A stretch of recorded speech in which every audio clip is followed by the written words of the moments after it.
देशद्रोह कानून पर सुप्रीम कोर्ट ने आज अंतरिम आदेश जारी किया है। सुप्रीम कोर्ट ने अपने आदेश में कहा कि इस कानून की समीक्षा पूरी होने तक देशद्रोह का कोई भी नया केस दर्ज नहीं होगा।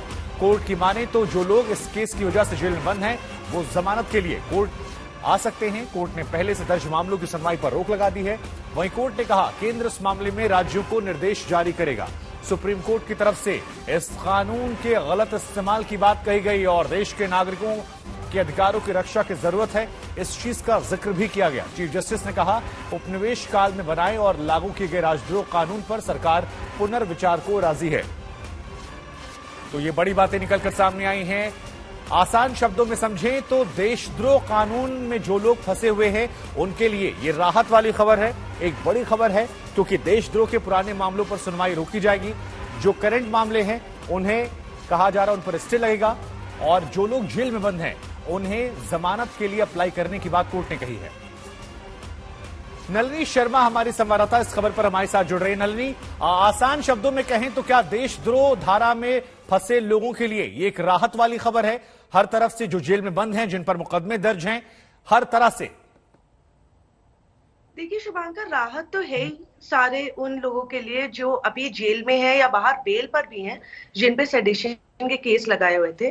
पर इस बात का ये मतलब नहीं है कि जो जेल में है वो अब जेल से निकलकर बाहर आ पाएंगे, क्योंकि सेडिशन या देशद्रोह सिर्फ एक चार्ज है जो इन लोगों पे लगा है, और भी बाकी बहुत सारे चार्जेस हैं। जैसे अगर कोई ऐसा मामला है रायट से रिलेटेड, तो उसमें डिस्ट्रक्शन ऑफ प्रॉपर्टी या वायलेंस के चार्जेस भी लगे हैं, जिसमें उनके अगेंस्ट प्रोसीड करा जा सकता है। पर जहां तक सेडिशन और देशद्रोह की बात है, उस पे हाँ सुप्रीम कोर्ट ने जरूर स्टे लगा दिया है। और ये बड़ी राहत की बात इसलिए है क्योंकि जो सबसे सीरियस चार्ज इन लोगों के अगेंस्ट लगा था वो देशद्रोह का ही था। तो इसीलिए बहुत बड़ी राहत है इनके लिए, लेकिन इसका मतलब ये नहीं है कि वो सारे चार्जेस से मुक्त हो गए हैं।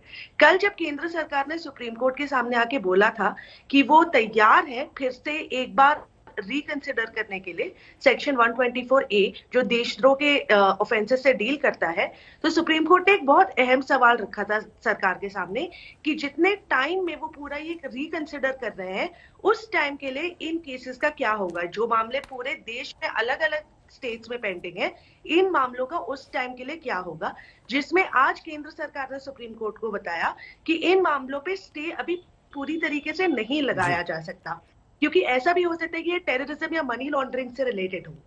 उसके बाद ये जो नलिनी बड़ी बात कही गई सुप्रीम कोर्ट के चीफ जस्टिस के हवाले से कि उपनिवेश काल में जो बनाए गए और लागू किए गए राजद्रोह के कानून है उन पर सरकार पुनर्विचार करे, ये खबर जब आती है इसका मैसेजिंग कितनी बड़ी, इंपैक्ट कितना बड़ा है इस खबर पर जब सुप्रीम कोर्ट संज्ञान लेता है और ये तमाम टिप्पणियां करता है कि कोर्ट केंद्र से कहता है कि आप इस मामले में राज्यों को नोटिस जारी करें, उन्हें बताएं निर्देश जारी करके। तो जरा इसकी मैसेजिंग बताइए लार्जर प्रोस्पेक्टिव पर।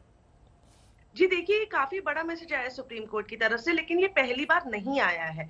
जब पहले भी सुप्रीम कोर्ट इस पे सुनवाई कर रहा था, तब अटॉर्नी जनरल ऑफ इंडिया के वेणुगोपाल, जो खुद सरकार की तरफ से कोर्ट में अपीयर करते हैं, उन्होंने खुद बोला था कि बहुत ज्यादा हद तक ये जो देशद्रोह का ऑफेंस है सेक्शन 124A है, इसको मिसयूज करा जाता है। तो इस मिसयूज को देखते हुए सुप्रीम कोर्ट ने बोला है कि बहुत जरूरी है कि हम इस टाइम पे आके फिर से रिकंसिडर करें, क्या हमें ये कंटिन्यू करने चाहिए लॉज या नहीं।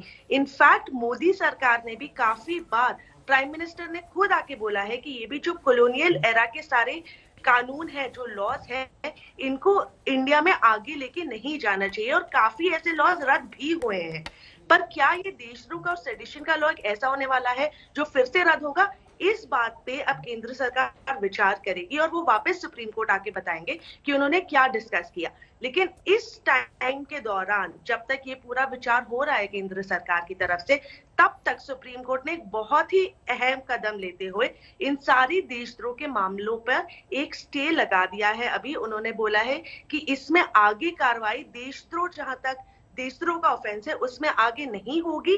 और अगर कोई नया केस रजिस्टर होता है किसी भी राज्य सरकार या केंद्र सरकार से, तो वो लोग तुरंत कोर्ट अप्रोच कर सकते हैं ये बोलते हुए कि उनके अगेंस्ट देशद्रोह का ऑफेंस लगाए, और कोर्ट उस पर जल्द से जल्द सुनवाई। ठीक है नलिनी, आपका बहुत बहुत शुक्रिया तमाम जानकारी के लिए। अगली सुनवाई जुलाई में होने वाली है और कहा गया कि जब तक इस पूरे मामले पर सुनवाई ना हो जाए कोई नया मामला दर्ज नहीं किया जाएगा।